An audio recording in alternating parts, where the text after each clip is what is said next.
Assalamualaikum warahmatullahi wabarakatuh. Selamat datang di pembahasan TOEFL Grammar. Pada kesempatan kali ini, kita akan membahas mengenai complex sentence, khususnya yaitu noun clause connectors. Bersama saya, Zain Adib Muhammad.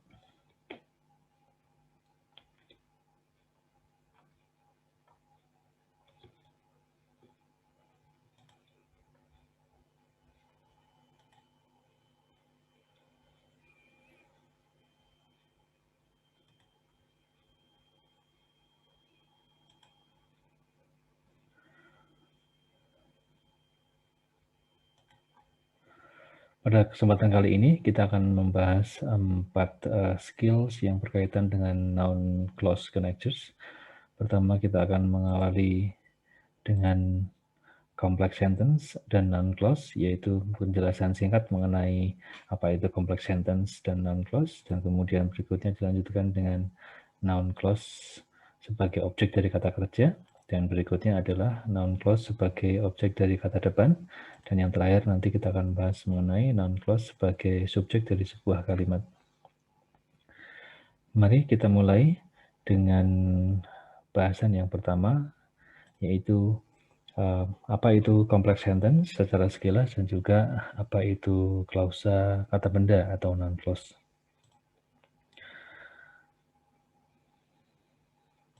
Apa itu complex sentence? Biasanya kita mendapati complex sentence terdiri dari satu kalimat tunggal, biasanya kita menyebut sebagai independent clause atau klausa utama. Dalam bahasa Indonesia kita sering mengenal sebagai induk kalimat. Dan yang kedua adalah satu atau lebih klausa terikat, yang biasa kita sebut sebagai dependent clause atau subclause. Dalam bahasa Indonesia kita lebih mengenal sebagai anak kalimat. Sehingga bisa kita pahami bahwa induk kalimat biasanya terdiri dari subjek dan verb tanpa konektor, kemudian anak kalimat biasanya diawali dengan konektor, sehingga komposisinya menjadi gabungan antara konektor tambahkan subjek dan kemudian ditambahkan kata kerja. Kemudian kita beranjak ke noun clause itu sendiri. Apa itu noun clause? Noun clause atau klausa kata benda adalah sebuah klausa yang berperan seperti sebuah kata benda yang berlaku dalam sebuah kalimat. Biasanya dalam sebuah kalimat, klausa kata benda bisa berperan sebagai yang pertama adalah objek dari kata kerja, kemudian objek dari kata depan, dan yang terakhir adalah subjek dari sebuah kalimat. Kemudian, karena kita akan membahas mengenai connectors atau kata hubung, tentu saja kita harus membuat daftar atau melist apa saja konektor yang digunakan.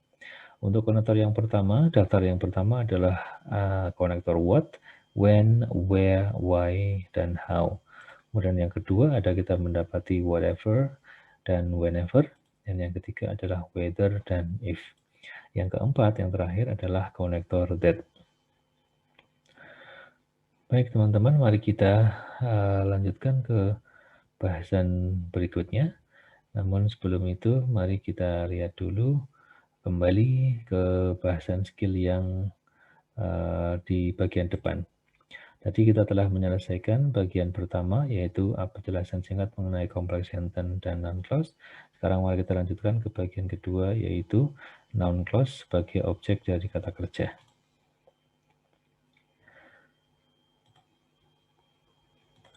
Noun clause yang berperan sebagai objek dari kata kerja biasanya muncul tepat setelah kata kerja. Berikut susunannya. Biasanya kalimat akan diawali terlebih dahulu dengan kemunculan sebuah subjek dan verb, satu pasang subjek dan verb, kemudian baru diikuti objek. Namun karena objeknya sudah digantikan oleh sebuah klausa kata benda, maka setelah kata kerja akan langsung diikuti kombinasi konektor, tambahkan subjek, kemudian diikuti verb. Kemudian berikut bagaimana membandingkan antara kalimat sederhana biasa tanpa klausa kata benda dengan kalimat yang memiliki sebuah klausa kata benda. Kita mulai perbandingannya dengan kalimat yang sederhana, yaitu kalimat I like the cake. Di sana Anda akan mendapati sebuah subjek I dan kemudian Anda akan mendapati sebuah kata kerja yaitu like. Dan di sana objek dari kata kerja like adalah the cake. Kita bandingkan dengan kalimat yang kedua, di mana kita mendapati subjek I, kemudian verb-nya adalah like, dan di sana kita mendapati sebuah konektor.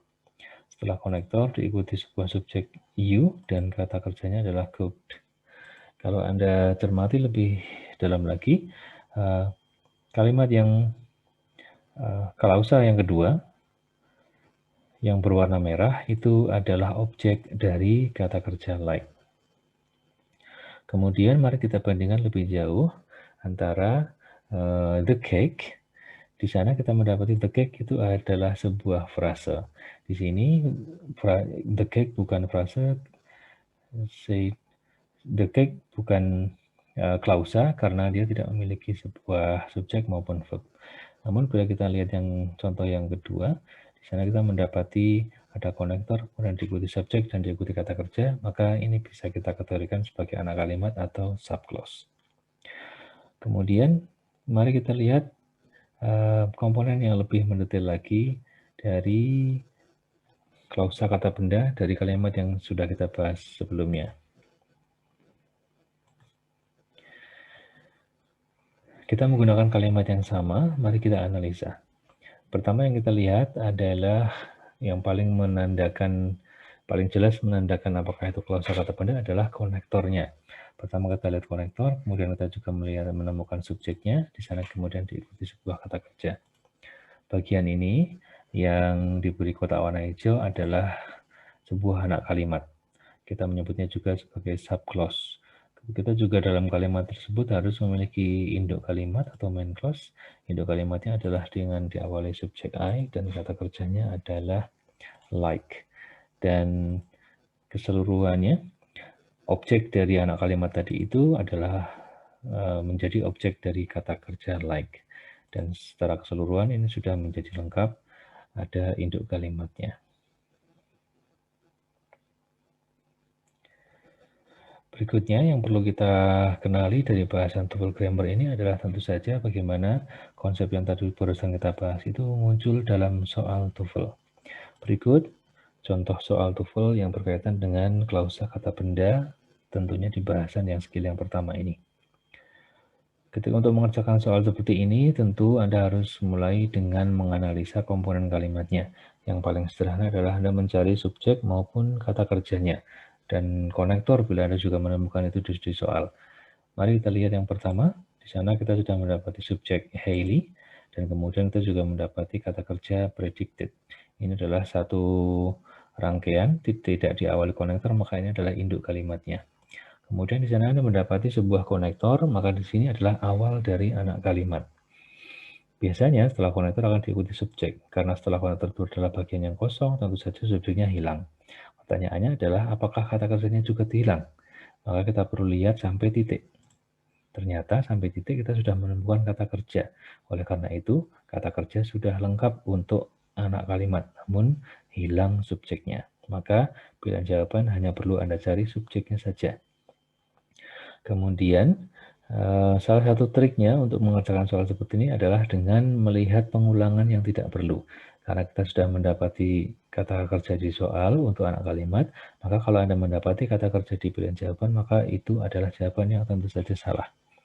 Misalnya Anda mendapati di pilihan jawaban B, di sana ada kata kerja was, maka ini adalah pilihan jawaban yang salah. Begitu juga dengan pilihan jawaban C, di sana ada was, itu juga pilihan yang salah. Kemudian di pilihan jawaban yang D juga Anda mendapati kata kerja lagi, maka otomatis pilihan jawaban D juga tidak tepat. Oleh karenanya jawabannya adalah yang A, di sana frase the comet itu bisa digunakan sebagai subjek dari bagian yang hilang. Baik, itu adalah bahasan skill yang pertama. Mari kita kembali ke urutan skill yang ada di pembahasan kali ini untuk melanjutkan ke bagian berikutnya. Kita sudah menyelesaikan bagian kedua, mari kita lanjut ke bagian yang ketiga. Kita akan berkenalan dengan klausa kata benda yang digunakan sebagai objek dari kata depan atau preposisi. Klausa yang berperan sebagai objek dari kata depan atau preposisi, preposition, itu biasanya muncul tepat setelah kata depan. Artinya yang menjadi fokus bahasan adalah biasanya konstruksinya akan muncul setelah subjek. Kadang-kadang bisa juga dia muncul setelah objek. Namun yang perlu Anda cermati adalah kombinasi dari gabungan preposisi dan klausa tadi. Dia akan diawali dengan preposisi terlebih dahulu, kemudian baru diikuti konektor, tambahkan subjek dan verb. Biasanya ini akan selalu muncul berurutan, tidak boleh terbolak-balik. Kemudian bagaimana kalau itu muncul dalam contoh kalimat? Akan kita bandingkan dalam contoh kalimat berikut ini. Yang pertama kita lihat adalah sebuah kalimat tanpa klausa. Tanpa klausa kata benda maksud saya.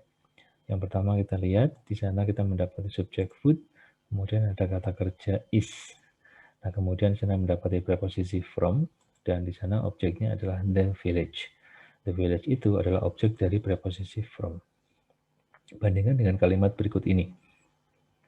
The food from where I live is fresh. Subjeknya sama, yaitu the food, kemudian kata kerja untuk the food adalah is. Kemudian kita menemukan preposisi from, dan ternyata untuk bagian kalimat kedua setelah preposisi from, di sana diikuti dengan konektor dan lengkap dengan subjek I dan kata kerjanya live. Dari bagian ini bisa kita lihat bahwa klausa where I live itu merupakan objek dari preposisi from. Nah, disinilah letak klausa kata benda yang muncul setelah kata depan from. Bandingkan dengan preposisi yang pertama. Di sana, objek dari preposisi from itu hanyalah sebuah frase saja, maka itu bukan klausa. Dan Anda cermati yang di bagian kedua, di sana setelah preposisi from itu diikuti oleh sebuah anak kalimat yang ditandai dengan konektor where, tambahkan subjek dan kata kerja. Mari coba kita lihat bagaimana soal seperti tadi atau bahasan seperti tadi itu muncul di komponen yang lebih mendetail. Kita lihat sekarang, manakah dari kalimat ini komponen main clause atau klausa utama dan juga manakah yang sub clause. Untuk menganalisa komponen kalimat di sini tentu paling mudah adalah dengan mencari konektornya dulu. Setelah Anda mendapati konektor, nanti Anda bisa mudah menganalisa manakah anak kalimatnya.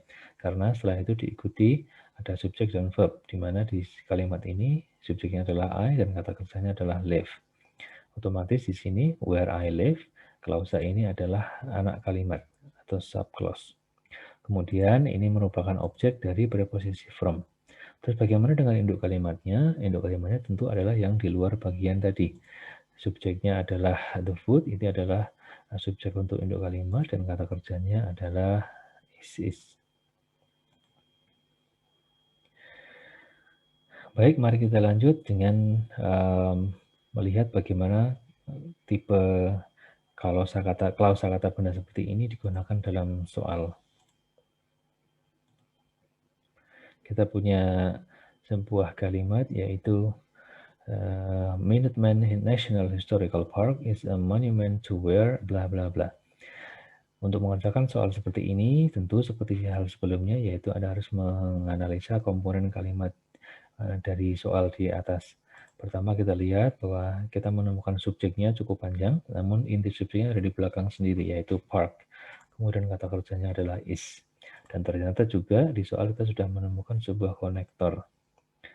Baik, setelah Anda mendapati konektor, tentu Anda sangat paham bahwa setelah itu Anda perlu melengkapi dengan subjek dan juga kata kerja bila perlu.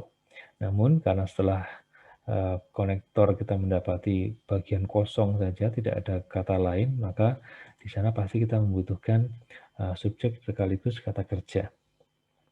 Kemudian jangan lupa juga perlu Anda cermati, di sebelah kiri konektor kita mendapati sebuah preposisi to. Nah, inilah kenapa bahasan soal ini sama persis dengan yang barusan kita bahas, di mana di sini adalah contoh klausa kata benda yang muncul setelah preposisi. Baik, kita kembali ke melengkapi bagian yang kosong, kita membutuhkan sebuah subjek dan kata kerja. Maka untuk menganalisanya mari kita lihat. Di pilihan jawaban A, ternyata kita bisa mendapati sebuah subjek the beginning.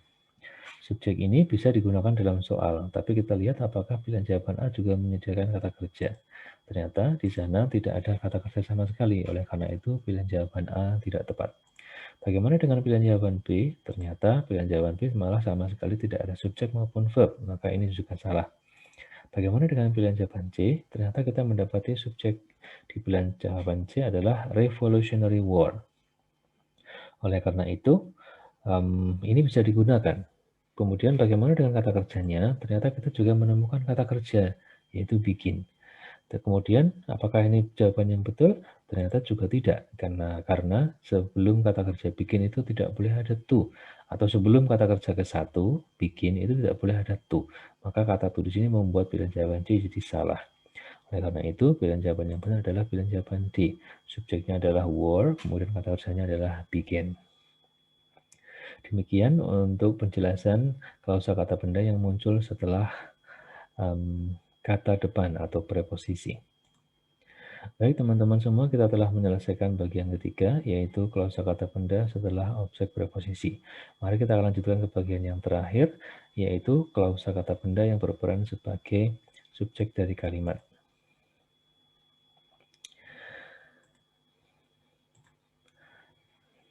Selain sebagai objek, ternyata klausa kata benda juga bisa berperan sebagai subjek, yang tentu saja karena dia sebagai subjek, dia akan muncul di awal kalimat.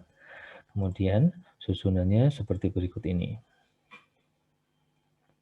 Anda cermati teman-teman semua, pada bagian ini, anak kalimat atau gabungan antara konektor dan subjek dan verb itu betul-betul muncul di depan sendiri. Dan gabungan ini seolah-olah menutupi adanya subjek. Namun ternyata Anda harus hati-hati bahwa justru gabungan inilah yang menjadi subjek dari induk kalimatnya. Baik, coba kita lihat bagaimana membandingkan kalimat sederhana dengan kalimat yang memiliki klausa kata benda. Saya memiliki sebuah kalimat, the food is delicious. Di sini kita memiliki subjek the food dan kemudian kata kerjanya adalah is. Dan ternyata is dilengkapi dengan sebuah komplement atau pelengkap berupa adjektif delicious. Kemudian mari kita bandingkan dengan kalimat berikutnya.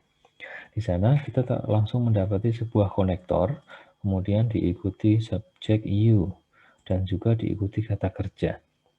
Anda harus cermat teman-teman semua bahwa gabungan kata yang berwarna merah pada kalimat kedua itu adalah subjek, berperan sebagai subjek. Dan subjek ini digunakan untuk melengkapi kata kerja utama yaitu is. Lebih lanjut kalau kita bandingkan, the food di kalimat pertama itu hanya frase saja, tetapi dia bukan klausa.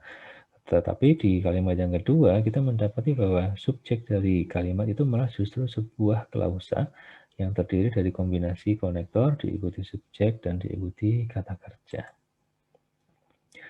Nah, akan tetapi tentu saja bagian yang berwarna merah pada kalimat kedua itu adalah anak kalimatnya, yang sekaligus dia berperan sebagai subjek.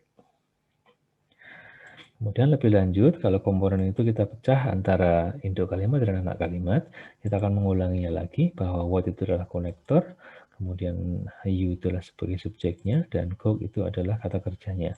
Kombinasi ketiganya itu adalah sebuah anak kalimat atau subclause, yang sekaligus juga subclause itu berperan sebagai subjek untuk kata kerja is yang ada di belakangnya.